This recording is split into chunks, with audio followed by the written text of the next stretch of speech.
మనకు కేవలం ఏమైనా వీసా దేవుళ్ళు, ఆ దేవుళ్ళు, ఈ దేవుళ్ళని మభ్య పెడితే దేవతల దగ్గరికి వస్తున్నారు తప్ప దేవుడు అంటే భయంగా మారిందండి లోకానికి. దయచేసి దేవుడు భయం కాదు, మనకు శక్తినిచ్చేటటువంటి ఒక తత్వం. దేవాలయానికి వెళుతున్నాము అని చెప్పేసానంటే మన లోప నివారణల కోసం వెళ్తున్నామని చెప్పేసి మనం అనుకుంటున్నాం.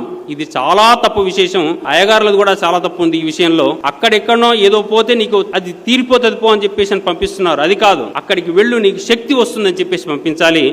ఆ దేవాలయాల్లోకి వెళితే మనం ఎనర్జెటిక్ గా మారుతాం, శక్తివంతులం అవుతాం.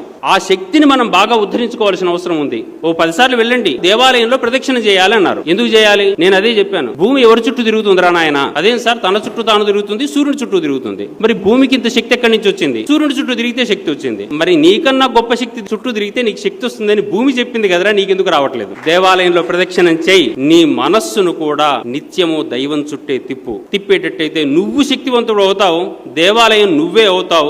దేహో దేవాలయ ప్రోక్తో జీవో దేవ సనాతన త్యజేత్ అజ్ఞాన నిర్మాల్యం సోహం భావేన పూజయేతని నువ్వు దేవుడిగా మారిపోతావురా నాయన. అందుకని దేవాలయానికి వెళ్ళాలి. నీవు దేవాలయానికి వెళ్ళిన సందర్భంలో ఇట్టిట్ట తిరిగి చేతులు చెంపలు కొట్టుకొని ముద్దులు పెట్టుకొని తిరిగి రావడం కోసం కాదు. అక్కడికి పోయిన తర్వాత 1 గంట కూర్చోండి. ఎందుకు కూర్చోవాలంటే ఆ ఎనర్జీకి నాకు లింక్ ఏర్పడాలి. Connectivity is most important than all. అందుకని నీ అనుబంధాన్ని దేవునితో పెంచుకో. నీ అనుబంధాన్ని నీలో ఉండేటటువంటి ఉత్తమ శక్తితో పెంచుకోవడం కోసం దేవాలయాలు ఏర్పడాలి.